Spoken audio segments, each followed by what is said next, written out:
दोस्तों, जब हम दीपावली का उत्सव मनाते हैं तो हमें याद रखना चाहिए कि दीपावली हम क्यों मनाते हैं। क्योंकि भगवान श्री राम, मर्यादा पुरुषोत्तम श्री राम 14 वर्ष का वनवास पूरा करके अयोध्या लौटे थे और इसी उपलक्ष्य में हम दीपोत्सव या दीप जला करके उनका स्वागत करते हैं। दोस्तों, अभी हाल ही में मुझे अवसर मिला, मेरे गुरु जो कि डॉक्टर श्री राम परिहार जी हैं, जो कि खंडवा से हैं, और मुझे खंडवा जब मैं गया तो मुलाकात करने का अवसर प्राप्त हुआ। इसी मौके पर दोस्तों मैंने उनसे जानना चाहा कि भगवान श्री राम के चरित्र के बारे में।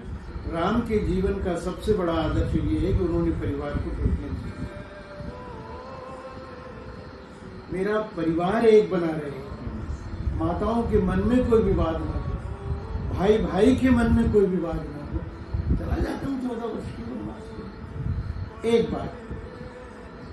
दूसरी बात, पिता की आज्ञा का पालन कैसे किया जा सकता है एक बेटे होने के नाते, ये सबसे बड़ा आदर्श है राम को। कौशल्या जैसी सास मिली, कौशल्या ने क्या किया? कौशल्या कहती है कि तुम जंगल को जाना चाहती हो, मैंने तुमको पलंग पीठ दज गोद हिंडोरा, सियन अवन पग दीन कठोरा, और दीप बात नहीं टारे डरनी।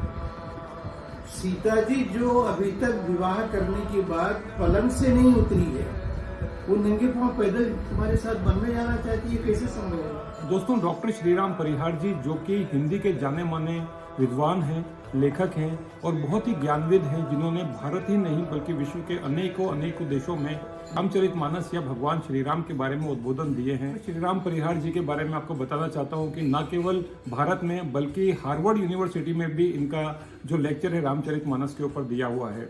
तो दोस्तों, जानने की कोशिश करते हैं कि आज के समय में भगवान श्री राम का चरित्र या भगवान श्री राम कितने प्रासंगिक हैं, उनका व्यवहार, उनके पूरी की पूरी जीवन यात्रा आज के समय में कितनी प्रासंगिक है और कितनी उपयोगी है, हम इससे कुछ सीख सकते हैं। दोस्तों, यदि इस वीडियो से आप कुछ सीख रहे हैं तो जरूर इसको आप कमेंट बॉक्स में कमेंट करके बताइए कि आपने इससे 1, 2 या 3 चीजें क्या सीखी जो आप अपने जीवन में शामिल करना चाहते हैं और अपने जीवन में इम्प्लीमेंट करना चाहते हैं। दोस्तों, आइए जानने की कोशिश करते हैं मेरे गुरु यानी कि डॉक्टर श्री राम परिहार जी से। दोस्तों, आपसे निवेदन है कि चैनल को सब्सक्राइब कीजिए और इस वीडियो को जितने लोगों के साथ हो सकता है जरूर शेयर कीजिए।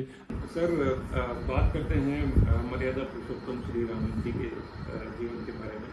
आपने काफी सारे सर उनके बारे में व्याख्यान दिए हैं, स्पेशली जैसे आपसे बात हुई थी हार्वर्ड में आपने भगवान श्री राम के बारे में बोला है, तो श्रीलंका में कहा है जी, श्रीलंका में व्याख्यान दिया, कंबोडिया में कई जगह दिया है। तो सर ये आपका सर उद्बोधन या संदेश एक युवा पीढ़ी के लिए या जितने भी लोग सर हमारे जो दर्शक हैं, जो ऑडियंस हैं सर, उनके लिए भगवान श्री राम को किस तरीके से देखना चाहिए, उनके क्या क्या आदर्श हैं जो आज भी और हमेशा जो है वो प्रासंगिक रहेंगे? बहुत अच्छा प्रश्न किया पंकज शर्मा जी आपने। इस समय संपूर्ण विश्व किस समस्या से जूझ रहा है? आतंकवाद और विश्व शांति या फिर पर्यावरण, ये मुद्दे अपनी जगह है, लेकिन समाज संरचना की दृष्टि से और राष्ट्रीय संगठन की दृष्टि से सबसे बड़ी कमी क्या हो रही है? हमारे परिवार टूट रहे हैं, हमारे संबंध छीज रहे हैं। राम के जीवन का सबसे बड़ा आदर्श ये है कि उन्होंने परिवार को टूटने नहीं दिया। मेरा परिवार एक बना रहे, माताओं के मन में कोई विवाद न हो, भाई भाई के मन में कोई विवाद न हो। चला जाता हूँ 14 वर्ष की वनवास के। एक बात। दूसरी बात, पिता की आज्ञा का पालन कैसे किया जा सकता है एक बेटे होने के नाते, ये सबसे बड़ा आदर्श है राम के जीवन। तीसरी बात, गुरु का सम्मान करके गुरु के चरणों में शिक्षा प्राप्त करने के बाद भी गुरु की आज्ञा का पालन कैसे श्रीलंका से लौटने के बाद भी राज तिलक तक कैसे वशिष्ठ की बातों का अनुकरण करके किया जा सकता है, ये राम के चरित्र। तीसरी बात, अपनी क्षमता अपने बल से, राम अकेले निकले थे अयोध्या से, भाई छोटा लक्ष्मण साथ में था, सुकुमार पत्नी सीता जो चलने में, जिसको कौशल्या जैसी सास मिली, कौशल्या ने क्या किया? कौशल्या कहती है कि तुम जंगल को जाना चाहती हो, मैंने तुमको पलंग पीठ दज गोद हिंडोरा, सियन अवन पग दीन कठोरा, और दीप बात नहीं टारे टरनी। सीता जी जो अभी तक विवाह करने के बाद पलंग से नहीं उतरी है, वो नंगे पांव पैदल तुम्हारे साथ वन में जाना चाहती है, कैसे संभव होगा? और मैंने सीता को ऐसे रखा कि मैंने दीप की बातें उसको बढ़ाने के लिए भी अभी तक नहीं कहा है। ये सास हो और ऐसी पुत्रवधू हो तो परिवार कैसे टूटे? कैसे टूटे?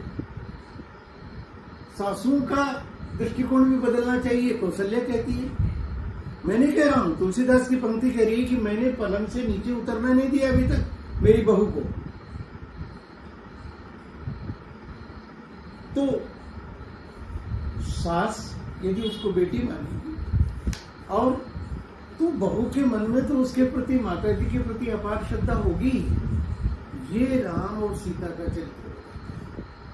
दूसरी बात सीता का चरित्र ये बताता है कि पति यदि संकट में है और वो वचन निर्वाह कर रहे हैं, हमारा धर्म क्या कहता है, संस्कृति क्या कहती, पुराण क्या कहती, पंथ क्या कहते हैं, धर्म क्या कहते हैं, गुरु की सीख क्या कहती, माता पिता की सीख क्या कहती है, भारतीय संस्कृति का मूल्य क्या है कि पति का आधा हिस्सा पत्नी के पास है, इसलिए वो बामांग बांटती है, वो बामांग में होती है। तो पुरुष का तो यहीं तक हिस्सा है, ये वाला भाग तो पत्नी का है। जब तक वो बामांग में नहीं बैठेगी आपकी पूर्णता नहीं होगी। तो राम की पूर्णता सीता में है। तो यदि पति संकट में जा रहे हैं, आज्ञा का पालन करने जा रहे हैं, तो माता ने सीता जी को, उनकी माता जी ने सीख दी थी, मात पिता गुरु सेवा करे हूं और पति रुख लगी आज्ञा अनुसरे हूं। माता की, पिता की और गुरु की तुम सेवा करना, ये माता सुनैना ने विदा करते समय सीता को समझाया। और अगली पंक्ति क्या कहते, पति रुख लखी आज्ञा अनुसरे हूं। पति कहे तो ही बात मानना, उनकी मन की बात ताड़ करके वैसा काम करने लगना। ये सीता जी। मैं उदाहरण देता हूं आपको। जब गंगा पार करके और उस पार चले गए, केवट की तरफ देखा राम ने, तो राम के पास तो कुछ नहीं था, वो तो वल्कल वेश विशेष उदासी, 14 बरस राम वनवासी, वो तो साधु के वेश में थे, उनके पास तो कुछ नहीं था। तो राम के मन में आया कि इसको उतराई तो देने के लिए मेरे पास कुछ नहीं है, मेरे पास तो कुछ नहीं है। तो माता की ने सीख क्या दी थी, पति रुख लखी आज्ञा अनुसरे हो। तो पिय ही की सीय जाना निहारी, प्रियतम के हृदय की बात को मन ही मन समझने वाली सीता जी ने मणि मुद्री मन मुदित उतारी। मणि जटित अपनी मुद्रिका उतार करके राम को दे दी कि उसको उतराई दी।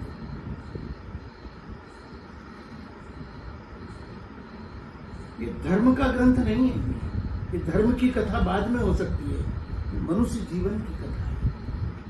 मनुष्य कैसे जीना चाहिए, कैसे परिवार को बनाए रखना चाहिए, पति पत्नी के, भाई भाई के, माता पुत्र के, पिता पुत्र के, राजकुमार और गुरु के, राज सिंहासन की मर्यादा के कैसे संबंध होने चाहिए, ये राम कथा बताती है। एक चरित्र है पूरे विश्व में। ये राम कथा केवल भारतवर्ष की धरती की कथा नहीं है। अभी में अमेरिका में मंकी गॉड मिला है, हम्पी में, अमेजन के जंगलों में मिला है, तो राम तो वहां तक थे। इसका प्रमाण ये है कि उत्तरकांड में तुलसीदास लिखते हैं कि भूमि सप्त सागर मेखला, एक भू पे रघुपति कोसला। ये सप्तखंड भूमि, हम 7 कॉन्टिनेंट, 7 महाद्वीप है, 7 महाद्वीप में राम का राज्य था।